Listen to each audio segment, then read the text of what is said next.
Hi, everyone. Judge Andrew Napolitano here for Judging Freedom. Today is Monday, August 3rd, 2026. Scott Ritter joins us now. Scotty, thank you very much. And thanks again for your help on Friday. I do want to spend some time talking to you about the special military operation / war in Ukraine and why Russia is winning decisively. But before we get there, a few questions about Israel, which candidly were prompted to me by one of your recent writings, which I just read. Is Israel a threat to the national security of the United States? 100%. Don't take my word for it. Take the counterintelligence community of the United States, which has elevated the Israeli threat level to critical.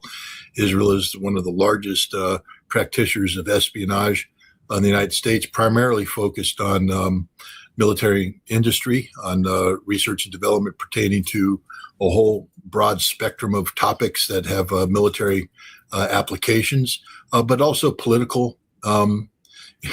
And J.D. Vance himself maybe said more than he needed to when he said, I think Epstein was probably an Israeli intelligence operation. To do what, J.D.? Why would Israel want to, sexually compromise American political industrial figure? What is the purpose of that? We know what the purpose is. So Israel is literally the number one threat to the national security of the United States of America, has been for some time. What is the Trump-supported legislation, which goes by different numerical sections because they haven't finished drafting the National Defense Authorization Act, but the one that would create some sort of a bizarre, unprecedented, unconstitutional amalgam, if you will, between Israeli military and intelligence and American military intelligence. Can you explain this to us, what they're doing? For sure. It's in the chairman's markup, which is a terminology used in the House of Representatives when the chairman of a committee decides he doesn't want to have any debate. He's just going to put the issue out there. The chairman's markup of the NDAA, Section 219 is the House version. And in the Senate, they have a version called Section 1217, I think it is. This is sort of because a lot of people go, hey, you're saying that the Israeli military and the American military are going to become one? Nope, not saying that at all. That's the beauty of this arrangement, because on paper, there's two militaries. But what makes a military work? Training, equipment, and then the relationship between military and defense industry, research and development. All research and development is done, based upon the needs of an establishment. What's happening here is the Israelis are going to be making an end around. Normally, when you're going to get involved in this kind of interaction with a foreign government, because, we have close relations with the British, with South Koreans, with Japan, and such, Israel. There's laws that are involved. There's defense technology, exchange laws. You can't just hand technology over. You have to go through a counterintelligence review, make sure that proprietary information pertaining to companies is protected and classified information is protected. Where there's going to be a crossover, there has to be, measures put in place to deal with this. There's a Chinese wall that exists between the United States and other nations, a wall of law that, is put in by Congress constitutionally. When Congress takes American taxpayer money or derives income from other sources, and then turns around and turns that money into a budget and says, we're going to spend the money here, there, and there. That's what the power of the purse is. The power of the purse isn't just able to say, here's the money. It's to say how you spend the money. What goes on. There's congressional oversight requirements. Right. What this law is doing is breaking through that Chinese wall and allowing Israel to infiltrate the totality of American defense research and development, to get into the technologies. And when I say technologies, for instance, we right now in America have in the Defense Department a requirement to buy American. So if you're going to build something, if you're going if the department's going to buy something, it has to be American made. Well, not anymore. If this is passed, it's going to be by Israeli, and everything's going to be Israeli because the Israelis are coming in and they're allowed to infiltrate every aspect of this with no congressional review. Congress is allowing the Secretary of Defense to appoint an executive agent who will oversee all of this. And Congress doesn't get to pick and choose this person. This person exists, and he doesn't have to report to Congress. There's no reporting. I mean, there is reporting required, but Congress doesn't come in and get to say, no, this is how we want you to spend the money. This is how we want you to do that. It's done totally independent. So Congress is punted on this one. This is basically Congress saying, we're going to let Israel in. I liken it to a camel under a tent. The camel's nose gets under the tent, and if you don't bang it on the nose, the whole camel's in the tent. And right now, this is Section 219, the camel's nose getting under the tent. And if we don't smack it down right now, the entire Israeli camel is going to be in the American tent, and they're going to take control. This is literally a backhanded coup d'etat. This is the United States ceding the totality of its sovereignty. Because again, once you have control of the technology, you have control of the research, you define outcomes, you define weapon systems, tactics, everything. And Israel is going to be able to come in and shape the American military to be a parallel, to be interoperable with the Israeli military till they are literally one and the same. Isn't the American military many, many times the size of the Israeli military? Question number one. Question number two, does this apply to Intel as well, the CIA and Mossad? Well, there's a whole separate intelligence procurement thing that does the same thing. But from the Defense Department, yes, this gets involved in technologies that are related to intelligence, sensitive technology, drone technologies, AI, all of it, Israel will be taking over. Again, indirectly, it just opens the door. But anybody who's worked with the Israelis, I have, we know what happens when you open the door. They're in, they own it, they take it. And we have the same problem in the intelligence. It's a whole different piece of legislation, but it's creating the same sort of backdoor for Israel to come into the intelligence community through the various research and development, various programs, technical support programs. Israel will now get involved and embedded in these as well. It's the end of American sovereignty.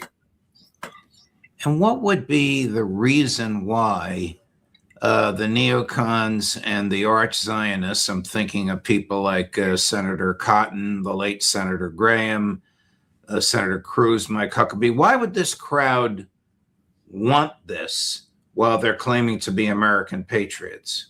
Well, first of all, we know they're not American patriots. We know that Ted Cruz gave an interview to Tucker Carlson where he said that I joined the Senate so I could serve Israel. Senator Graham serves Israel. Tom Cotton serves Israel. They all serve Israel. They've all admitted to serving Israel. They just claim that serving Israel is a very American thing to do. It's not. Serving America is an American thing to do. But because they serve Israel, they recognize certain trends taking place today. For instance, over 60% of the American public polls anti-Israeli today because of Gaza, because of the genocide. There's a huge shift in the current of how America feels towards Israel. And these people see that.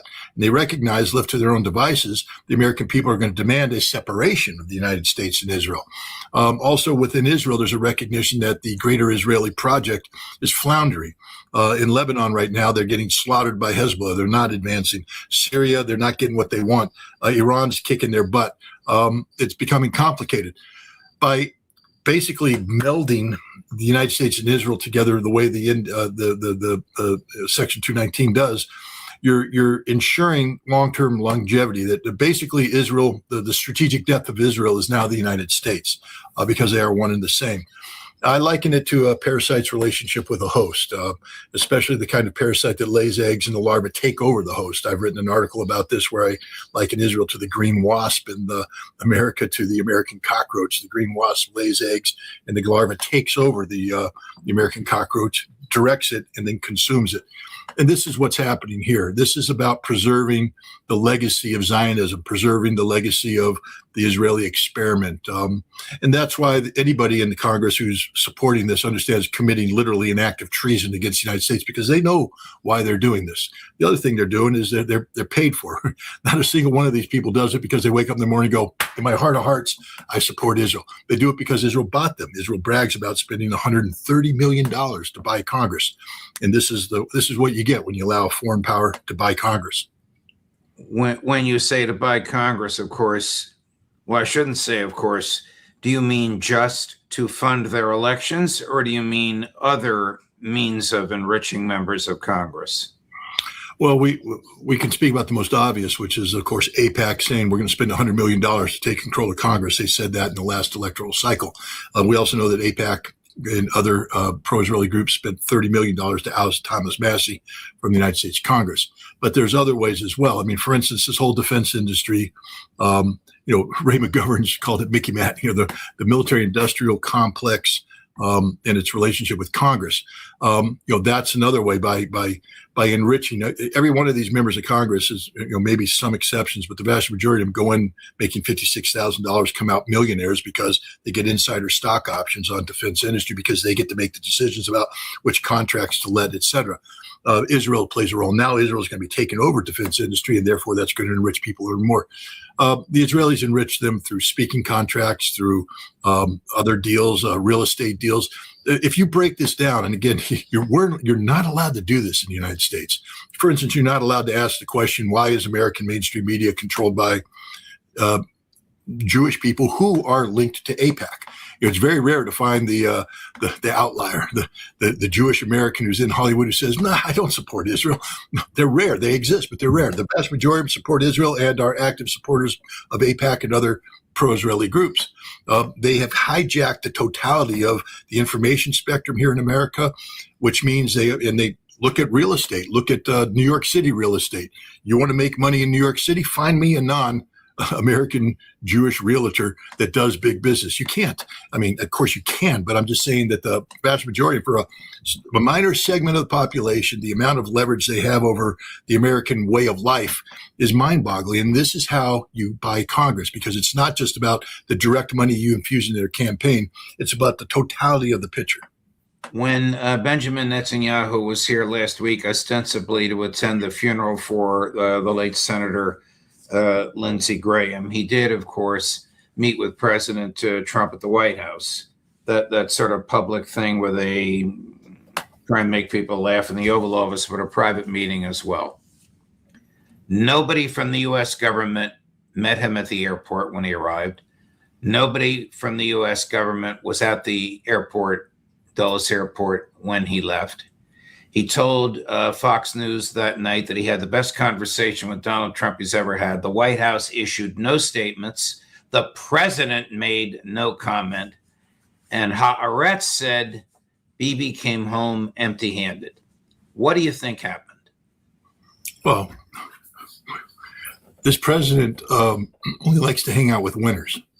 Bibi's on the way out. His party's losing. He's not the future of Israel. Bibi's a nobody from the president's standpoint. What can Bibi bring to this president anymore? He's a prime minister right now with a very short life expectancy. This is just the reality of how the president treats people who can't do things. The president's a friend to nobody except himself. And the president uses people. He doesn't help people. He uses people. And if Benjamin Netanyahu, as the prime minister now, brings connectivity to the totality of Israel, then the president will work with Bibi. But right now, there's a lot of resentment, a lot of anger about past slights, and the president is treating Bibi the way you treat somebody who's on their way out the door. The president's waiting for the next prime minister to come in. But this doesn't mean that the president's turned his back on the Israeli project. The Israeli project is bigger than Bibi Netanyahu. The Israeli project is, deals with the totality of the mechanisms of control that go beyond simply the prime minister of Israel. To Russia, why does the United States want to destroy Russia? The United States spent decades in the Cold War taking on the Soviet Union, and we recognized at that time that the Soviet Union, with all of its resources, if it ever got its act together, could pose a huge problem for the United States, perhaps even be a superior power in the world. And we sought to isolate the Soviet Union, and we tried to tear it down from inside. And ultimately, the Soviet Union collapsed on its own volition. Whether or not the United States played a role in that is for historians to judge. I think most people admit that it was probably more about Mikhail Gorbachev mismanaging perestroika and glasnost and starting in motion processes he couldn't control that caused the collapse. But once the Soviet Union was collapsed, there was a strategic decision made that we can never allow Russia to rise up again, that we'd have to break Russia up. Margaret Thatcher articulated this in the 1980s, when she talked about Russia, all the resources that Russia had, and that basically we couldn't allow Russia to have those resources. So we needed to go in and divide Russia up politically. We created classes of oligarchs who dominated regions, and then the goal was basically to break Russia up into smaller parts. The whole Chechen conflict was designed to achieve just that: take away Chechnya, open the door to take away Kazan and Tataria, Bashkiria, to strip these Muslim republics away. Siberia breakaway, Far East breakaway, to create smaller elements that we could then play off against one another and control economically. That's why big oil was going in and trying to dominate the scene. That's why we brought in the Bill Browders of the world, who were working on behalf of foreign intelligence to, corrupt the entire system, to take ownership, to consolidate Russian economic power in Western hands. And then the worst thing in the world happened to the United States. Their drunken alcoholic facilitator, Boris Yeltsin, stepped aside, and a very effective leader, Vladimir Putin, stepped in. And for 26 years, Vladimir Putin's been correcting the mistakes of Boris Yeltsin. And we deeply resent this. We don't want a strong, unified Russia. We don't want a Russia that stands on its own 2 feet. We don't want a Russia that's in control of its resources. We need to be in control of its resources. If you go back and take a look at the statements that people have made about what makes good U.S.-Russian relations, Joe Biden stands out March 2011 addressing a opposition group in Moscow saying, don't elect Putin, get a president in who will change the laws of Russia to facilitate American investments. But the American investments can only happen when you create the condition for American economic control of Russia. That's the goal. That's the objective. Even when you take a look at Trump's efforts to open up relations, what do we want to do? Take control of Russia's rare earth minerals, take control of Russia's, natural resources. We want to go and exploit it. We want control. And then you saw how Donald Trump treats this. It's not a normal economic relation. Look what he said about Ukraine. We signed a treaty. We own their earth. We own their rare earth. We can go in any time and take it, he said. Well, that's his attitude toward Ukraine. That would be his attitude towards Russia.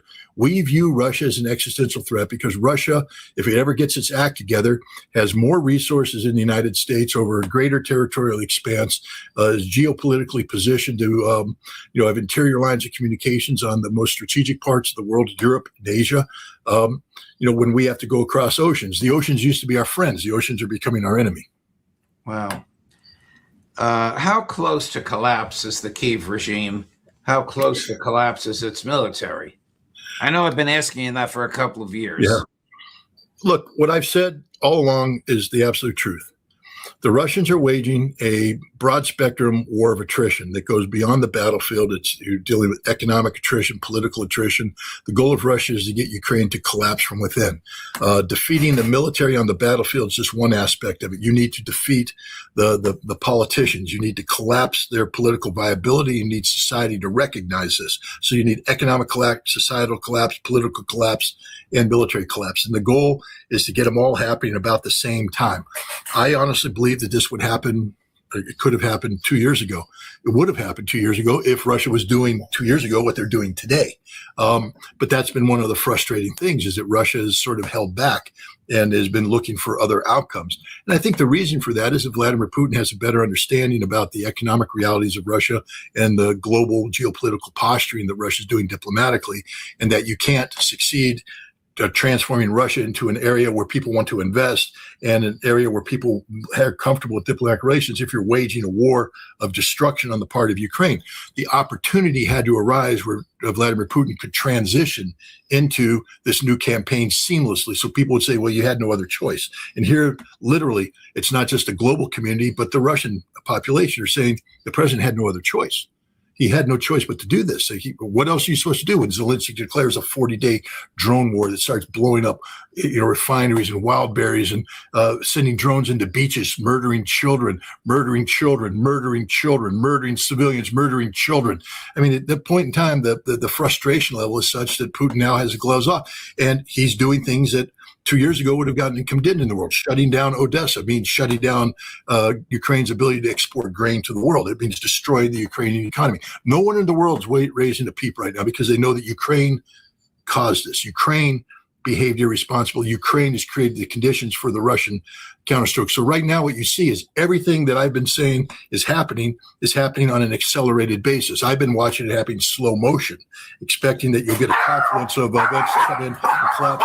There's the firefighters I warned you about. The trucks are moving now, so the dogs are excited. But They got flashing red lights, and the dogs get excited about this stuff, like little kids. Oh, look, firefighters! But the point is, you're looking at right now in a speed that the layperson can see. Political collapse. There's people in the streets right now demanding Zelensky's hour. The real support rate for Zelensky in Ukraine is less than 10%. If there was an election today, he would be routed. That's why he has to control the situation. The corruption is unreal. The military is being crushed. Obviously, that was President Putin, even though I inadvertently said Zelensky while I was listening to Maverick and the other one reacting to the fire trucks across the street. Back to how close it is for the Kyiv military to collapse. Say again. Back to the question about how close we are to the collapse of the Kyiv military.